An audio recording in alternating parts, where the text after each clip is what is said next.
Yes, I think so. I think Mr. President has already pointed out that we campaigned on three fundamental issues, namely the economy, corruption, and the fight against corruption and security.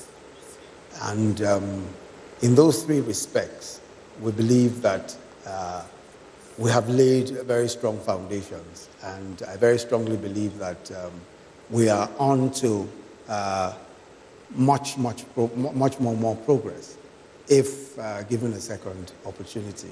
I very strongly take the view that the period of 3.5 years in particular has been one where we have managed to turn around a lot of what was inherited in the previous 16 years. And the previous 16 years were, in my view, a period which a lot of revenue came in, but very little appeared to have been done. And we believe that the foundations we've laid in agriculture, foundations we've laid, and I'm sure Mr. President will elaborate on that as we go on, in infrastructure, the foundations we've laid there really deserve a second time for completion. But I'm sure we'll come around to those specific issues. I think the allegation was that some money which was approved for the emergency intervention in the Northeast was without appropriation. Yes. But that's not correct at all. And we pointed out very clearly to them that while I was acting president, the sums of money in question were duly appropriated. As a matter of fact, if they had looked, and we've shown all the evidence to them, and I do not think that we have since got a reply from them, what we were able to show them was very clearly this. The CBN, that's the Central Bank of Nigeria, controls the strategic reserves, agricultural strategic reserves. They are the ones who would raise a memo to me saying specifically what was required for the Northeast intervention and where the funds will be taken from. The funds were taken from what is called a rice levy, which is a duly appropriated fund. And after that, I then approved the sum of money, properly appropriated. Are you at all concerned about some of the allegations raised about that, the spending with that particular fund and the way they are running the affairs of the agency? I'm not at all concerned about it. I believe that, unfortunately, a good part of that was politicized and, allegations are flying here and there. That was a very comprehensive, very, very comprehensive process.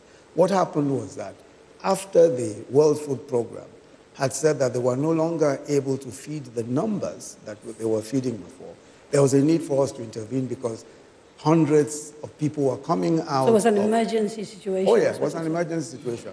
And then what then happened was, we then took a very detailed process. I said it started from the central bank and the strategic reserves. We have 4 companies that hold our strategic reserves, and they are major grain companies, Olam, Walcott, Dangote, I believe there's one more that I can't remember their name. They hold the strategic reserves for the central bank. So everything was done properly. The Nigerian armed forces, the army, the air force, the navy, all of them, the police, all of them were involved in the distribution process, including the air force. Each service chief sent a senior representative to be involved in the process of distribution. We then went a further step. We created an office in Maiduguri where we have a tracking device. We could actually see the the trucks, as they went from point to point from our offices in Maiduguri. We then included members of the National Assembly from the Northeast Zone to ensure that they were carried along and they understood what exactly. So why do you think the National Assembly would make such a serious allegation? Well, the National Assembly, as you know, I think that what they were saying was, and the reason why they were saying whatever they said, it will be left to them. But I think that as far as we are concerned, we went through the appropriate process and we did the distribution appropriately. I don't know exactly. If you look at the entire report, the only line of that report where there was any kind of allegation, at least against me, was to say the money was not duly appropriated by the National Assembly. But we proved that that money was duly appropriated by the National Assembly. And there was no further allegation, as far as I could see, concerning my participation as acting president at the time. Now, the National Assembly, in talking about this, quoted Section 80, subsection 4, which basically says that you can't appropriate any money, whether it's from the consolidated account or anything considered public funds, without going to the National Assembly. And in their view, that process didn't take place. The point I'm making is that their view was absolutely wrong because it wasn't based on facts. We provided for them evidence that they obviously did not have at the time when they were making their conclusion. And that evidence was the fact that the Central Bank of Nigeria was the one that originated the memorandum from an appropriated fund. That fund is called the Rice Levy. The Rice Levy is a line item in our budget, so it's already appropriated by the National Assembly. Okay. I think what has happened so far, anyway, with the UBEC, I think there are agencies of government, federal agencies, that in some senses support support local government and states. But the bulk, clearly, primary education, as Mr. President has said, lies squarely in the hands of local governments and all of that. But I think with UBEC, what happened with UBEC is that UBEC has an arrangement where they say if the state, if there's 20 million for a state, they'll say, well, the state should bring its own counterpart funding of a certain amount of money. It could be 20% or 25%.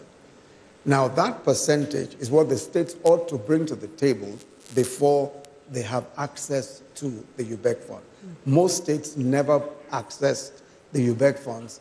They simply said they didn't have the counterpart funding. But what has happened? Don't you find that problematic, though? Excuse me. What has happened now? What has happened now is that from the Paris Club reforms that was given to the states, the federal government now paid off all of their counterpart funding. So all states can now access UBEC funds without any hindrance whatsoever. Oh, go on. Let me add a comment to that.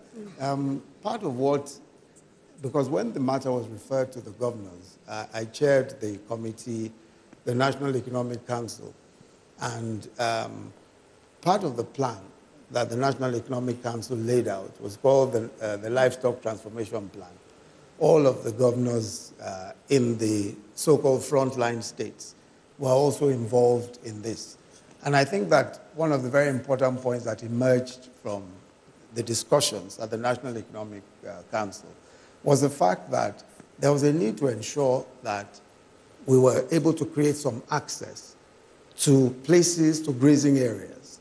And I think that that's the point also that Mr. President is making, that in order to be, for instance, anywhere where cattle are, you must still have some kind of access, so that you then have an area where it could be a ranch, it could just be a place where you have earth dams, it could be a place where you just have water, where, whatever it is. And we then agreed with the governors that, because federal government has no land, only state governments have land. We then agreed with the state governments that, okay, anyone that is willing, you will put together the resources.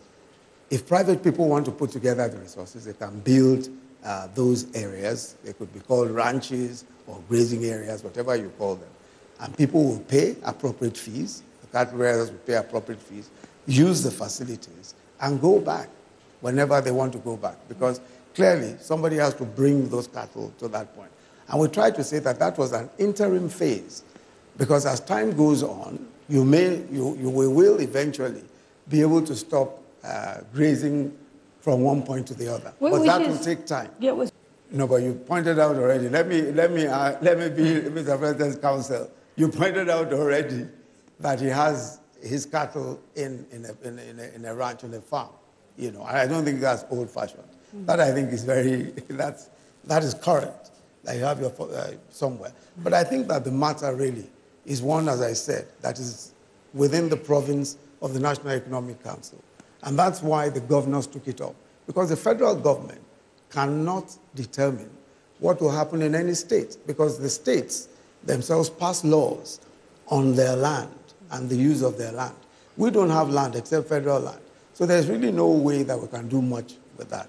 And that's why we decided to hold the National Economic Council meetings, set up a committee on the livestock transformation plan, and we're working with the state governments. And many of the state governments have given land for purposes of ranching. They've given land for purposes as grazing areas. We are building earth dams in many of the different states. And I'm the chairman of that particular committee. Now, the thing is this, though, when you think in terms of the problem that farmers and herders are going through, it's a problem that goes beyond the right of way, because obviously there's issues around climate change. And I am still a little bit confused about what the government policy is that underpins, you know, the way we deal with issues around climate, which are sort of the long-term things that you must look at if you have to come up with a solution that is going to last. I think that is precisely the point that is being made. That let me explain, perhaps I need to go into a bit more detail about the work of the National Economic Council on this livestock transformation plan.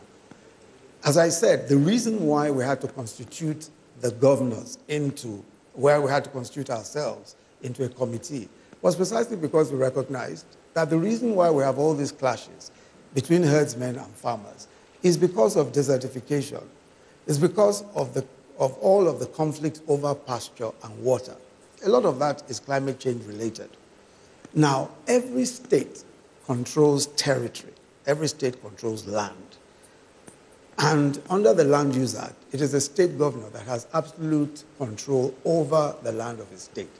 It is the state governor that gives you permission, even the federal government. Whatever you want to do on their land, they must give you development control permit, even if it's on federal land, if you have any land that's federal. Now, that's why we sat with the state governors, and we decided that, look, this is an issue that's almost seasonal, and it's getting worse now because of desertification. Now there's some, especially coming from the Sahel. So I guess the question I was trying to ask was whether there's a policy around desertification and climate change and what the government is doing to mitigate these things. Of course. Of course, clearly there is. And one of the major policies is what is called the Green Wall Project. We have the Green Wall Project, basically to control desertification coming from the Sahel. The Ministry of Environment has been working on that for years. Now, the other issue, of course, is that we're also cooperating with our neighbors on desertification issues. That's our neighbors in the northern part in North Africa. We're also cooperating with northern part of West Africa, Niger, Chad, etc. And then there's also the project to recharge the Lake Chad, because that's one of the very important projects. And Mr. President is the one who particularly pushed the Lake Chad project, to recharge it, because, as you know, the Lake Chad has almost completely shrunk from about 35,000 square meters to about 1,300 or so square meters. So we need to recharge the Lake Chad from the Congo Basin, and that's one of the projects. Okay, before we go for a break, I want you to just quickly clarify for me, what is the federal government policy therefore when it comes to mitigating this conflict? Is it to have ranches, or is it to continue having these grazing corridors? Is it a mixture of the two? For now, what we have is a mixture. What we have is a mixture now, but ultimately, what the governors are saying, in that in their respective states, they will provide for those who want to do the business of ranching sufficient space to do so. In the interim, they are building earth dams so that cattle coming from the north, especially going towards the river banks.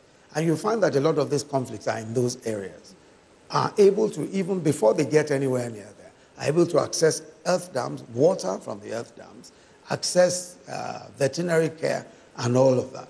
So the long-term plan, of course, is to eventually create ranches, but ranches have to be privately owned. Government cannot create ranches. But at the moment, you can't just suddenly one day say, no more grazing, that's the end of it. Immediately, that doesn't happen anywhere.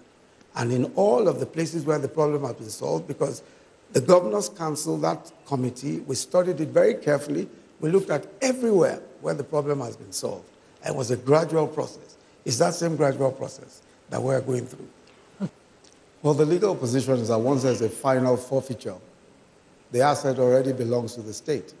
So frankly, I can't understand what sort of problem would arise so long as there has been a final forfeiture. Because we are having cases where people are not fully charged and no conviction has taken place, but they're being made to return money. Yes. So it's in those cases I'm talking about. Yes. Yeah. When a person returns, for example, we found cases where assets were returned, where houses were returned, or in some cases where there are houses and all of that. And what we do is that we advertise. We say, if this belongs to you and you have a legal claim to it, even if it was seized from you, if you have a legal claim, show the legal claim. Show that it was purchased by, legal means and all that. If not, it will be forfeited to the state. There's a complete procedure of forfeiture, which is under the existing laws, the ICPC laws, the EFCC laws. There's a complete process. And those processes are what we follow very strictly. And once there's a final forfeiture order by a court, that's the end of it. There are situations where people return assets, where they return funds, Those funds that are returned are voluntarily returned. Because if for example, $1 billion is found in your account and you earn only 500,000 naira a month, then clearly there's some explanation you need to make. Most people would rather voluntarily return the fund rather than going to any arguments with the EFCC. And in such cases, we simply forfeit. So what is the basis for deciding who you're going to prosecute and who you're going to just allow to just return funds? Because we've had a mixed bag. We've had people who've had assets taken away from them and they're walking the streets. Nothing has happened to them. We have people whose assets have been seized and they're being tried. What is the rationale that determines who gets persecuted and who walks away? Let me say straight away that there is no distinction. The mere fact that someone has returned assets doesn't mean that they are free and can walk away. And there are so many people walking the streets who are on trial, by the way, because you are on bail almost within, days of your being brought before the court. So that's not the problem. What happens, though, is this. What a prosecutor does is to say, for example, that if you return money, I might decide as a prosecutor to make you a prosecution witness rather than be an accused person. If, for example, there's a fraud involving 5, 6 people, if you charge all of them, you're not going to find evidence because unless you get each of them to make a confessional statement, and the confessional statement only inculpates the person who has made that statement. So you must find 1 or 2 of them who will be able to give evidence. So you might say, okay, of these 6, I'm going to decide to make 2 of them who are probably, more or less guilty of the same offense or responsible for the same misconduct. But 1 or 2 of them will be prosecution witnesses. So that's really the way it goes. I'd like to intervene. Yes. I'd like to intervene on the question that Mr. Ogboru asked. Okay. Because it really has to do with the economy, the question of poverty and all of that, and where we are today, just so that Mr. Ogboru can vote. Mr. Ogboru, let me take the question on Nigeria being the poorest. Now, if you look at the MBS figures, that's the Nigerian Bureau of Statistics figures, as of 2012, Nigeria had 112 million people in extreme poverty, 2012. If you look at the figures today, going by those same figures, they say about 86 million, but higher than India. Now let me explain, and let me put this in perspective. From 2010 to 2014, Nigeria earned the highest ever from oil revenues. In 4 years, Nigeria earned 383 billion. Yet, poverty figures went from about 82 million to 112 million in 2012. And the numbers continued. That's the reason why we had a poverty problem. Unfortunately, with the resources we had, poverty was not addressed. Poverty doesn't disappear overnight. When people are poor, they remain poor unless the government does something about it. Nothing was done, despite the highest revenues in our history. In 3 years of our own government, 3 years, 94 billion is what we made from oil revenues. Compare that to 383 billion. Oil at some point was 110 to 114, and we had poverty figures of 112. Now, what did we do from the point of view of the economy to alleviate poverty? We started the largest program for social investment in the history of this country. That's why we have the conditional cash transfers. We're giving the poorest people in our country today 5,000 naira every month. We are only able to give we're hoping we'll be able to give about 1 million to start with. But in order to prevent stark poverty and malnutrition, we're doing our homegrown school feeding. We're feeding 9.2 million children every single day in public primary schools. Aside from that, the trader money and market money that we're doing, the trader money and market money, these are loans to the poorest. And let me give you an example of the trader money. Trader money, we're doing. I'm not even quoting those numbers to show that what I'm merely saying is not that poverty has reduced considerably. No, I'm saying that what has happened now is that we're dealing with the issue of poverty. We're now dealing with it. When we earned money, when we earned a lot of money, there was no program. The program that was in place, the Sure P program, who can point to a sensible beneficiary? Who can point to a credible Sure P program that alleviated poverty? Who can?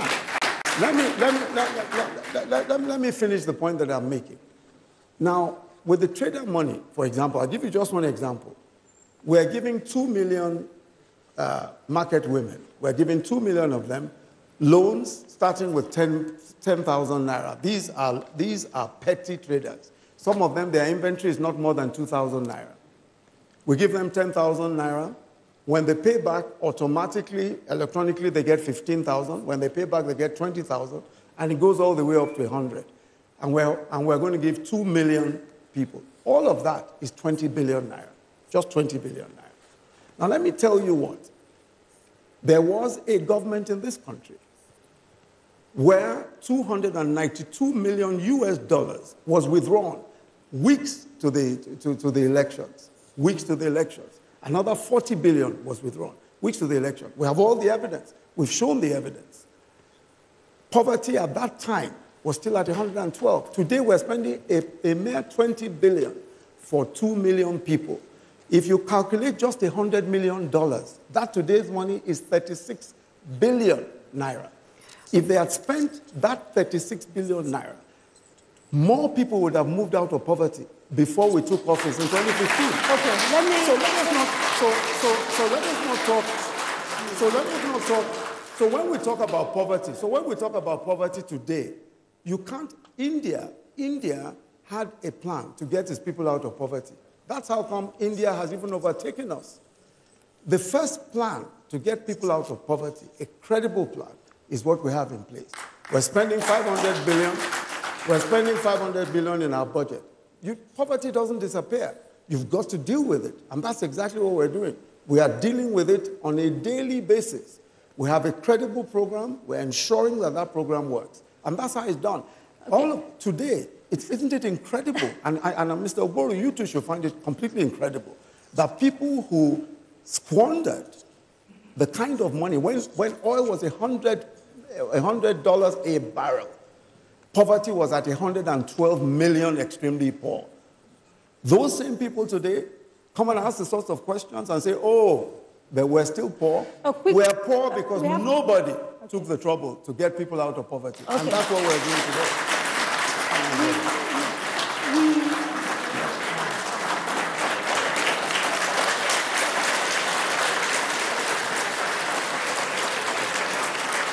There's a huge difference. I think there's a massive difference. At the core of any political party, at the core of the political party, is an ideology, is a philosophy. At the core of the APC, whether you have some people coming in from PDP or coming in from elsewhere, at the core is what our manifesto speaks about. Our manifesto speaks about the social development of Nigeria, in particular, looking at issues of the ordinary Nigerian. How do we lift the ordinary Nigerian out of poverty? That has been our focus. That guides everything we do. It guides our budget. It guides the way we develop our budget. It guides the way we think. It guides our economic recovery and growth plan. At the core, there must be a core. Membership of a political party is open to everybody. People are going to come from anywhere. But you must have a core belief. And we have a core belief. That core belief is what has seen us doing our social investment program, is what has seen us investing in infrastructure, despite earning 60% less than previous governments. Okay. We're investing the largest amount of money ever in the history of this country in infrastructure. Okay. Well, I think it's a very good question. But let me tell you, first of all, that as of 2013, the Minister of Finance, Ngozi Okonjo-Iweala, the then Minister of Finance, had already indicated clearly that the country was going into a recession. As of 2014, we were already going into about 3% growth, 4% as of 2014, 2015. As of the time when we took over office, it was very clear the direction that the economy of the country was going. At that time, we had external reserves of about $28 billion, when we were at the time earning between $100 and $114 a barrel. If you look at the figures, if you look at the growth figures were actually declining as of 2014, 2015. So it wasn't a question of the growth figures going up as of 2015 when we took over office. As a matter of fact, it was in decline. Now, what worsened the situation is that you would have expected that in the periods of prosperity, the 4 years preceding, when we earned $383 billion, that there will be some savings. Even the finance minister then, Okonjo-Iweala, complained that there were no savings and that there ought to have been savings. And there are several other people who have admitted that they ought to have put some money aside. When we came into office, oil was at $28 a barrel, down from an up of 100 to 114. And then we were losing production in the Niger Delta. We were losing up to 1 million barrels a day. So we were in a situation where the economy was already on a downward slide, no savings whatsoever. We were losing on production. So clearly, I mean, for a country that was solely earning money from oil, and when your oil is down to $28 a barrel, you are not producing up to 1 million, clearly you're going to enter into recession. Those are valid points to make, but the argument has been that we kind of knew it was coming, and our way of handling it, particularly the confusing policies of the CBN at the time, eroded the CBN, eroded confidence, and so led to capital flight and a whole bunch of other issues, thereby making a bad situation much worse. You take no responsibility at all. I don't agree with you. You see, the point of the matter is that it's easy to advance a point of view and say that that point of view is responsible for what we saw. And the point I was making to you is that there was a steady decline. Obviously, if the CBN took the view, for example, that at $28 billion in our external reserves, we have to rationalize foreign exchange in order to ensure that only those things that we needed could be imported. That's the point of view that they took. I think that whichever way you chose to slice it, we probably would have ended up in much the same place. What we did in order to be able to improve our circumstances was first to say, for agriculture, we decided that, look, from importing $5 million of rice every single day, we want to be self-sufficient in rice. So today, we're practically self-sufficient in rice. We're importing only 2% of what we used to import as of 2014. So, and we've saved so far $24 billion. Just give me a second. Okay. Compared to 2014, when we were earning $100 to $114 a barrel on oil, with $28 billion in foreign reserve, we have foreign reserve today in excess of $40 billion, earning 60% less. So I think we deserve, I think to a certain extent, we deserve, some bit of comment of accolades for that. Let me take the first question on debt. Yes. With debt, the question that you need to ask is, what are you borrowing for?